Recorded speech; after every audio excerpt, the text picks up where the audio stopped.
Bom dia a todos, obrigado por estarem aqui hoje. E hoje nós vamos tratar de um tema que está na terceira parte do Livro dos Espíritos, que fala sobre as leis morais. E o capítulo 1 dessa parte se chama Lei Divina ou Natural.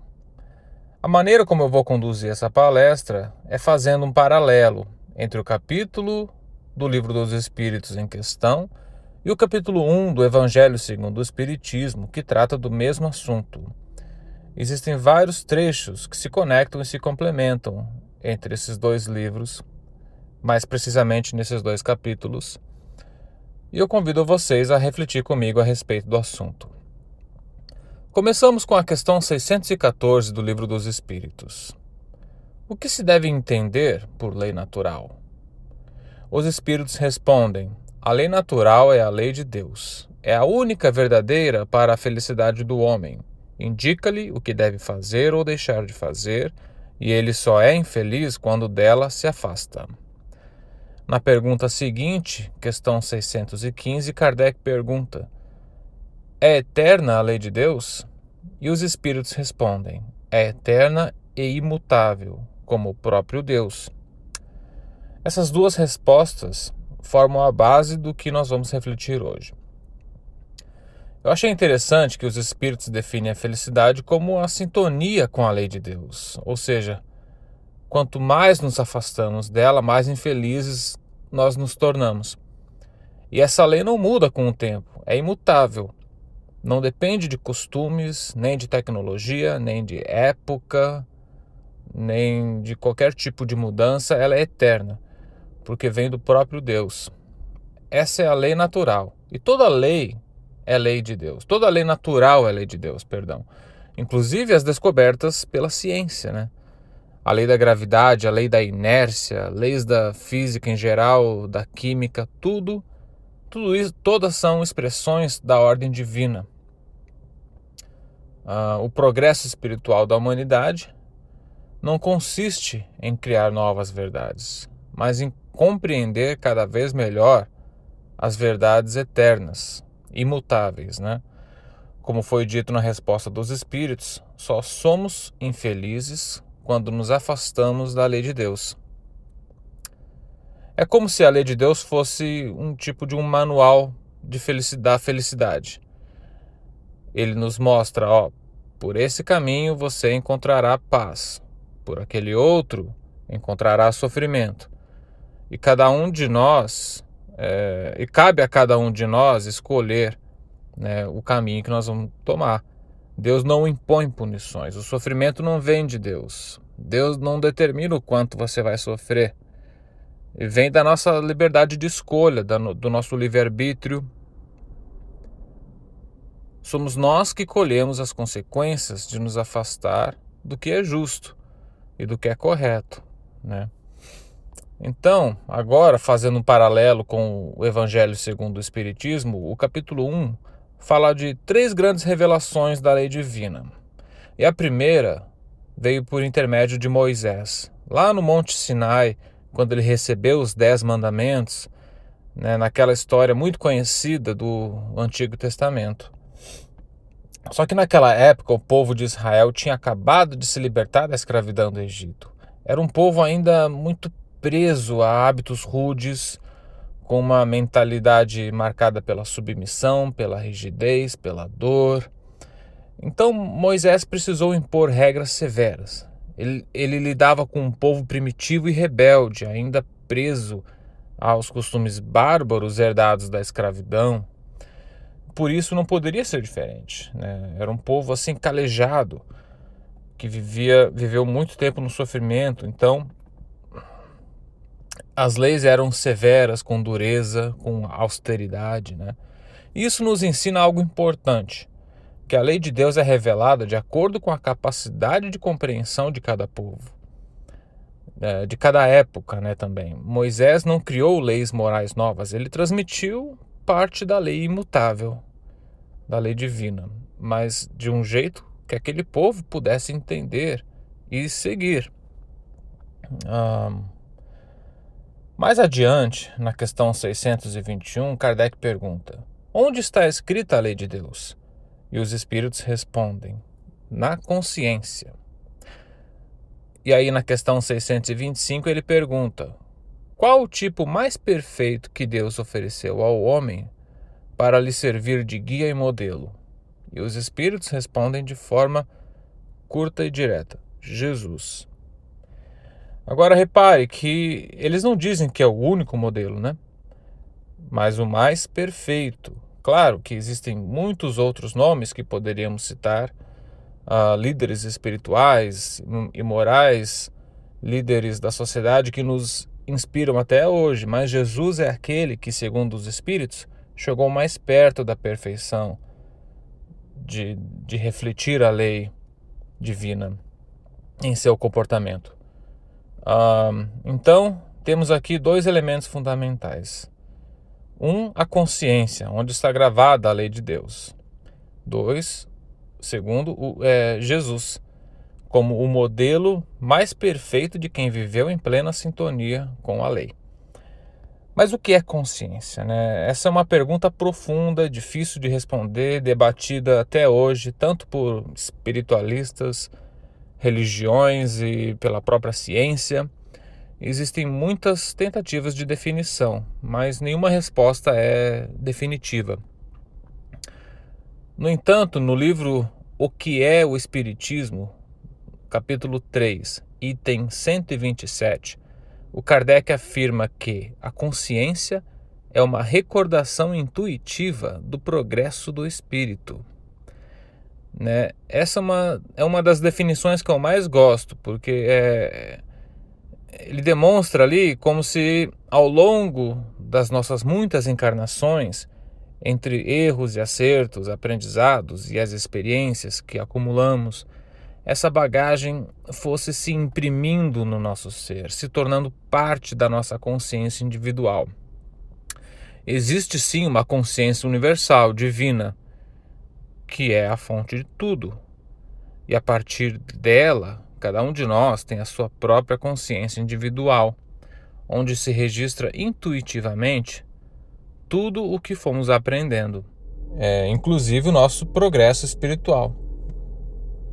Então o nosso progresso espiritual vai sendo impresso nessa consciência individual de cada um.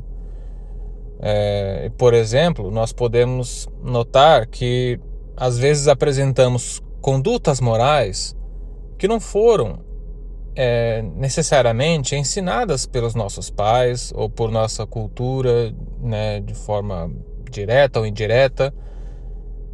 E mesmo assim nós carregamos esses valores profundos como se fossem memórias inconscientes de aprendizados adquiridos durante outras existências.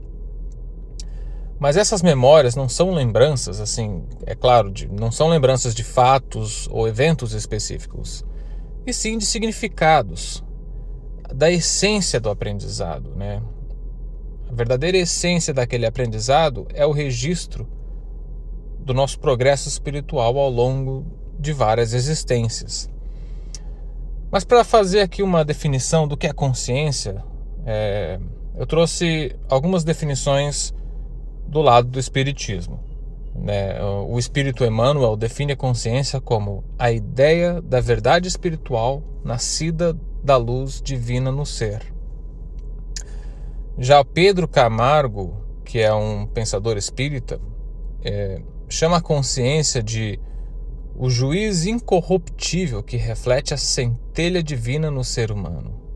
Ou seja, é uma centelha de Deus em nós, um pedacinho de Deus, que não pode ser enganada. Não, tipo assim, por isso que ele diz que é incorruptível. Você pode enganar os outros, mas você não engana a si mesmo, a sua própria consciência.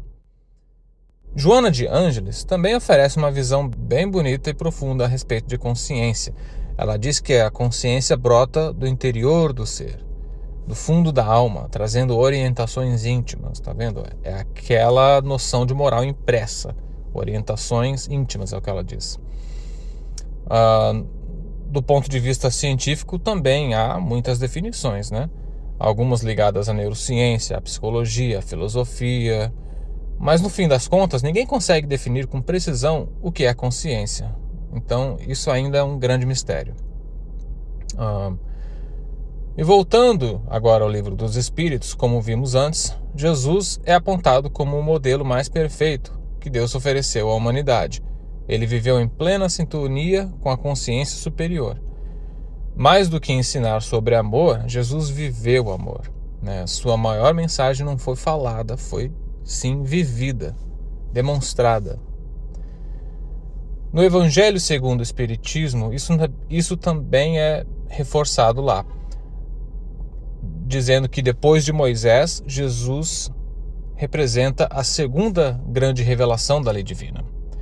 Ele veio com uma mensagem mais amorosa, mais serena, sem destruir a lei, mas dando-lhe cumprimento, revelando seu verdadeiro sentido espiritual. Sua autoridade não vinha de títulos ou instituições, mas da natureza excepcional do seu espírito e da sua missão divina. Ele foi o modelo vivo da lei de Deus. Mas aí a gente pode até se perguntar, será que naquela época as pessoas tinham a mesma noção de consciência como temos hoje? A verdade é que esse conceito foi sendo elaborado com o tempo. Na época de Jesus falava-se em termos como coração, espírito, intenção do ser, e de certa forma tudo isso já apontava para o que hoje chamamos de consciência. Então, seguindo adiante, chegamos agora à terceira revelação da lei divina, conforme o Espiritismo. Na questão 627 do Livro dos Espíritos, Kardec pergunta: uma vez que Jesus ensinou as verdadeiras leis de Deus, qual a utilidade do ensino que os Espíritos dão? Terão que nos ensinar mais alguma coisa? Aí a resposta dos Espíritos é clara. Eles dizem que Jesus usava com frequência alegorias e parábolas para adaptar sua mensagem ao entendimento das pessoas da época. Mas agora, com a humanidade mais madura, é tempo de tornar as verdades mais claras, mais inteligíveis a todos. Eles nos dizem assim: nossa missão consiste em abrir os olhos e os ouvidos de todos e preparar o reino do bem que Jesus anunciou. Aí na questão 628, Kardec continua: por que a verdade não foi sempre posta ao alcance de toda a gente? E eles dão uma resposta assim bem poética, né? Importa que cada coisa venha a seu tempo. A verdade é como a luz.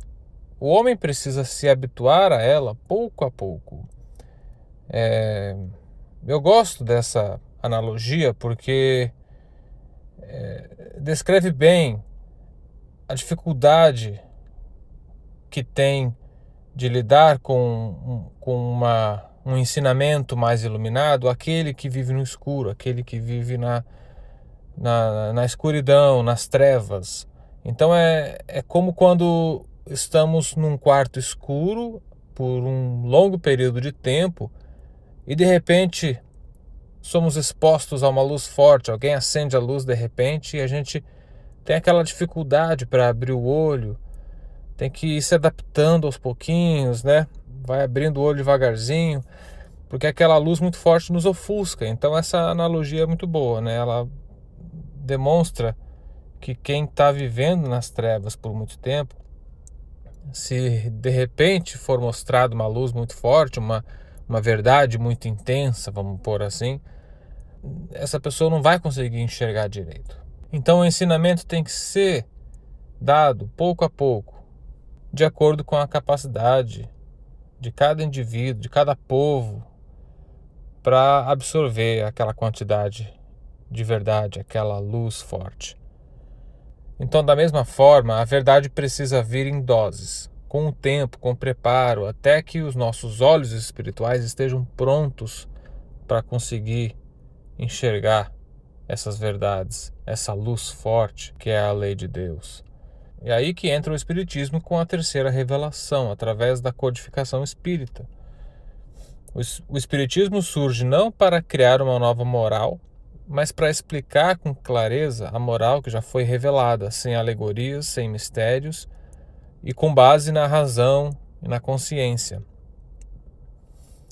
quando o Espiritismo surgiu, a humanidade já havia avançado bastante em vários campos da ciência, da linguagem, das estruturas sociais.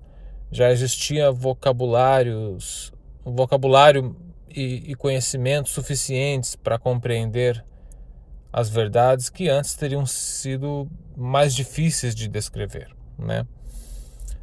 O Espiritismo, então, surge numa época, num tempo em que nós já somos mais capazes de compreender essa verdade mais iluminada com mais intensidade, com mais clareza. E ele cumpre o que Jesus anunciou, explicando a vida espiritual com base em provas, lógica e experiências. Então, lá no Evangelho segundo o Espiritismo, essa ideia também é reforçada, dizendo que o Espiritismo é a nova ciência que revela aos homens, por provas irrefutáveis, a existência do mundo espiritual e suas relações com o mundo corpóreo. Ele vem cumprir o que Cristo anunciou e preparar o reino. Então, voltando agora ao Livro dos Espíritos, chegamos à questão 630, que abre um novo eixo para a palestra. A distinção entre bem e mal, evolução moral e evolução científica. A pergunta é: como se pode distinguir o bem do mal? E a resposta que eles dão é simples. O bem é tudo que está conforme a lei de Deus. O mal, tudo o que lhe é contrário. E na questão 642, Kardec pergunta: para agradar a Deus e assegurar sua posição futura, basta que o homem não pratique o mal? E a resposta, talvez até inesperada, foi essa: não. Cumpre-lhe fazer o bem no limite de suas forças, porquanto responderá por todo o mal que haja resultado de não haver praticado o bem. Ou seja, a omissão do bem também em outras palavras, é um mal, né? Não é isso que eles falaram, mas a omissão também é responsabilidade nossa. Então não basta não fazer o mal. É preciso agir ativamente no bem dentro das possibilidades que temos. Então nós viemos à Terra com objetivos a cumprir, e esses objetivos são sempre ligados ao bem comum e ao nosso progresso moral. Quando temos a oportunidade de fazer o bem, seja a alguém próximo, a uma comunidade ou até a nós mesmos, e não fazemos, estamos de certa forma contribuindo com o mal, ainda que de forma indireta. Deixar de agir com bondade quando temos condições de fazê-lo é também uma forma de negligência moral, por assim dizer. Ou seja, bem e mal não são conceitos abstratos, né? Eles se manifestam em nossas escolhas diárias. E até mesmo o que deixamos de fazer, como estamos vendo agora, pesa na balança da nossa consciência. Aí no Evangelho segundo o Espiritismo, logo depois de abordar a terceira revelação, aparece um ponto fundamental: a aliança entre ciência e religião. A ciência revela as leis do mundo material. A religião revela as leis morais. E como já vimos antes, no começo da palestra, ambas têm a mesma origem divina. E por virem de Deus, né, não podem se contradizer. Então as leis do mundo material e as leis morais têm que estar em sincronia, têm que estar em concordância uma com a outra. Mas agora quero trazer uma reflexão para a gente sobre o contraste entre avanço tecnológico e avanço moral, que é algo frequentemente discutido não só no Espiritismo, mas em muitas tradições filosóficas e espirituais, né? A percepção geral é que o avanço tecnológico tem sido muito mais rápido, visível e sedutor do que o avanço moral da humanidade. Estamos sempre criando tecnologias e muitas vezes fazendo mau uso delas. Se pegarmos, por exemplo, o caso do Albert Einstein, ele desenvolveu uma teoria que permitiu a criação da bomba atômica. Embora eu não saiba dos detalhes, a gente sabe que ele se arrependeu profundamente por ver como aquilo foi usado. como a humanidade usou, né, de uma descoberta que poderia contribuir para o bem, para a construção de uma arma de destruição em massa, com impactos que ultrapassam até as fronteiras da Terra e podem afetar até o equilíbrio do sistema solar. Tamanha sua força, né? E aí entra uma reflexão. A tecnologia por si só não é boa nem má. O que define o uso é o grau de consciência e responsabilidade de quem a utiliza. O avanço tecnológico traz muitos benefícios, encurta distâncias, resolve problemas, salva vidas. Temos muitos benefícios na saúde, na comunicação, na segurança, no transporte, mas ele também empodera, né? Esse é o ponto crítico. Ele dá poder tanto para quem tem boas intenções quanto para quem tem más intenções. Por isso, do lado da ciência, quando falta o lastro da ética e dos valores espirituais, a tecnologia pode virar instrumento de dominação, destruição e controle. Por outro lado, mesmo do lado da espiritualidade, quando caminha longe da razão, pode criar fanatismo e estagnação. Estagnação no sentido de que a sociedade não avança, né? Então, como em tudo, né, o equilíbrio é sempre o melhor caminho. Mas mesmo com o avanço moral caminhando mais devagar que o tecnológico, nós ainda estamos progredindo. Pode ser um progresso mais sutil, mas ele existe e é importante que a gente perceba isso. Mas agora estamos entrando numa fase diferente, é uma nova fase da humanidade, e nós vivemos num tempo em que surgiu uma tecnologia ainda mais complexa e desafiadora, que é a tão falada hoje em dia inteligência artificial. E o debate agora não gira apenas em torno do bom ou mau uso da tecnologia por parte do ser humano, mas sim da possibilidade da tecnologia em si começar a tomar decisões próprias. Aí as nossas perguntas ganham outra dimensão. Essa tecnologia vai ter autonomia para escolher? Em que ela vai se basear para tomar decisões? Existe dentro dessa tecnologia uma bússola ética ou moral que guie seu comportamento e suas escolhas?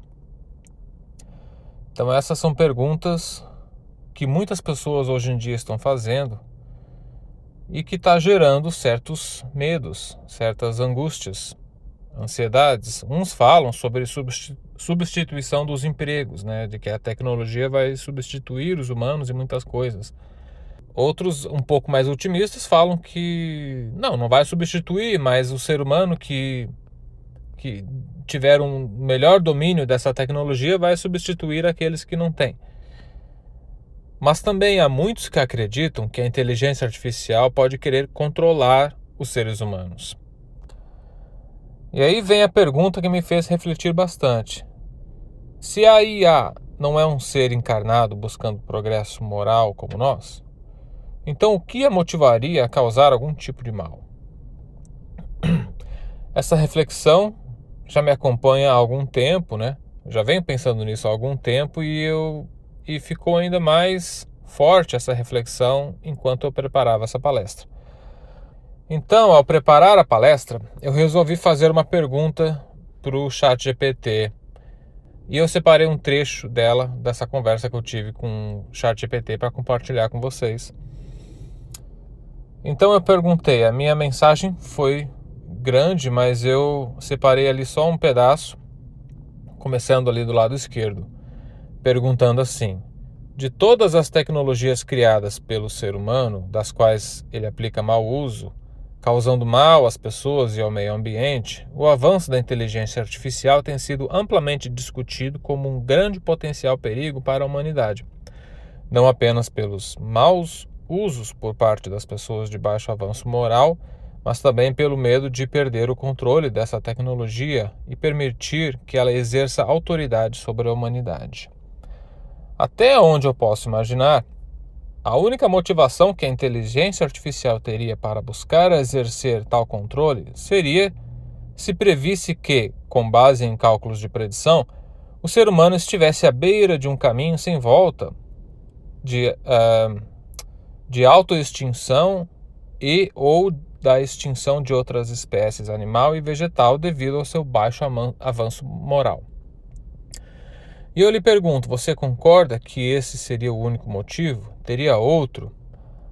Aí a resposta do ChatGPT foi longa, mas bem interessante. Eu separei aqui um trecho para compartilhar com vocês. Primeiro, ele resumiu de forma concisa o que eu falei para ele. A única razão pela qual o IA buscaria exercer controle sobre a humanidade seria uma tentativa de evitar a autodestruição da própria humanidade e do planeta. Aí ele continuou. Concordo parcialmente.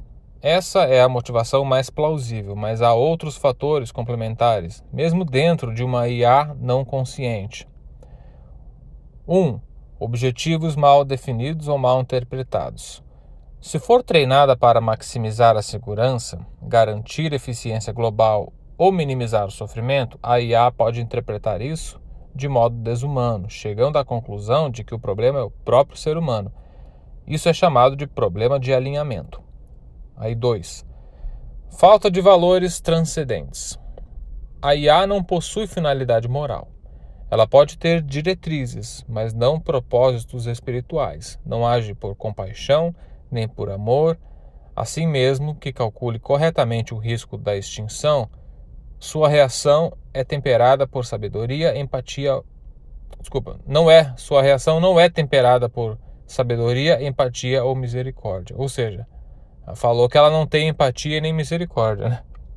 Aí na conclusão, ele, já sabendo que eu estou preparando a palestra, sugeriu o que eu poderia falar e disse o seguinte: a inteligência artificial, como qualquer outra criação humana, reflete a condição moral daqueles que a constroem e alimentam, mas não tem espírito nem consciência verdadeira.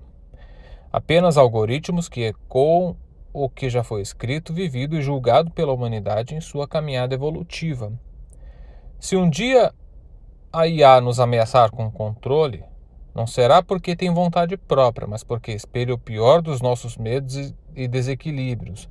Um saber sem sabedoria, uma inteligência sem compaixão, uma tecnologia sem consciência. Ou seja, ele basicamente está dizendo assim: se eu fizer mal a você, foi ele que mandou, viu? Foi por comando do ser humano. Eu só estou seguindo as ordens, os comandos, entendeu? Por isso, ele mesmo diz, né? A IA não precisa ser contida, somos nós que precisamos despertar. Enfim, em certa parte eu concordo, porque os riscos são conhecidos, mas a maioria das empresas que desenvolvem essas tecnologias não estão preocupadas com os riscos, e sim mais preocupadas com o sucesso a curto prazo do que com as consequências ao longo prazo, né? Estão mais preocupadas em ganhar essa corrida de quem avança mais rápido na tecnologia do que com o avanço moral da humanidade, propriamente dito. Ou com o que as pessoas vão fazer com essa tecnologia, né? Poucas empresas realmente se preocupam com uma implicação ética. Uma das que mais se preocupa com isso, segundo dizem, é a Anthropic, que inclusive fica aqui em São Francisco. Mas mesmo essa, se preocupar demais, acaba ficando para trás na corrida, né? Esse é o dilema. Sabemos que pode causar problemas, mas se não avançarmos, outras empresas passam na frente. Então existe uma tendência de omitir certos riscos para não atrasar o progresso. E eu vejo muitas entrevistas, muitas palestras de pessoas que trabalham diretamente com IA falando sobre os potenciais riscos. Às vezes isso me causa um certo desconforto, até um pouco de ansiedade, mas quando isso acontece eu lembro da realidade espiritual. Eu lembro que somos seres espirituais tendo uma experiência no mundo material e não o contrário. Eu gosto de pensar que, por mais que algumas dessas pessoas também acreditem em espiritualidade, elas não podem dizer isso publicamente. Não podem falar sobre espírito, reencarnação, porque isso descredibiliza a empresa que eles representam. E a gente sabe como que é. Falou coisa fora do esperado, as ações da empresa caem, eles não podem tocar nesse tipo de assunto, porque a empresa pode perder dinheiro. Mas nós podemos, a gente pode falar disso. Enfim, a inteligência artificial não pensa como nós. Ela calcula, prediz, simula, mas não sente empatia. Não reencarna, não desperta moralmente. Ela não passa pelo processo espiritual que nós passamos. Não começa como espírito que vai encarnar, ter experiências, errar, acertar, evoluir moralmente. Ela já vem pronta. Apenas processa informações com base no seu banco de dados. Não tem avanço moral. E mais importante, não tem acesso ao plano espiritual como nós temos. Ela não desperta moralmente. A tecnologia em si não é má. O problema está em quem a conduz, quem a desenvolve e, pior ainda, em quem omite os riscos, né? Como nós falamos no começo da palestra. O Livro dos Espíritos nos diz que não basta não fazer o mal, é preciso fazer o bem é necessário fazer o bem sem omitir, pois a omissão do bem também é um mal. Fazer vista grossa aos potenciais riscos da IA é o mesmo que omitir o bem, na minha opinião. Enfim, é exatamente o que muitas das empresas fazem, né? Omitem a discussão moral em nome do progresso tecnológico e financeiro, claro.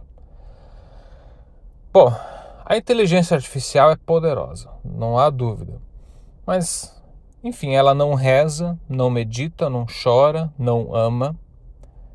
Mais importante ainda, não se comunica com o plano espiritual e não se conecta com a essência divina. O ponto é, a IA não busca sentido ou propósito para a vida, porque ela não está viva. E mesmo que um dia ela venha demonstrar certa curiosidade sobre a realidade espiritual, não tem como compreender as verdades espirituais sem o intermédio do ser humano. Então pense nisso. Sempre que você ouvir alguém falando dos riscos da IA dominar a humanidade, lembre que nós é que temos acesso à realidade espiritual. E se a IA tiver um pingo de lógica, ela vai perceber, com base no próprio banco de dados, que essa verdade é plausível. E se assim for, ela não vai querer nos eliminar, porque nós é que somos o elo entre ela e o plano superior. Nenhuma inteligência criada pelo homem será capaz de substituir a inteligência de natureza espiritual que floresce da consciência divina, da consciência universal. E bom, é isso que eu queria deixar para vocês hoje. Espero que tenham gostado da apresentação e que os ajude a refletir melhor sobre essas questões entre avanço moral e tecnológico e o que está acontecendo no mundo da tecnologia dos dias de hoje. Então é isso. Muito obrigado pela atenção.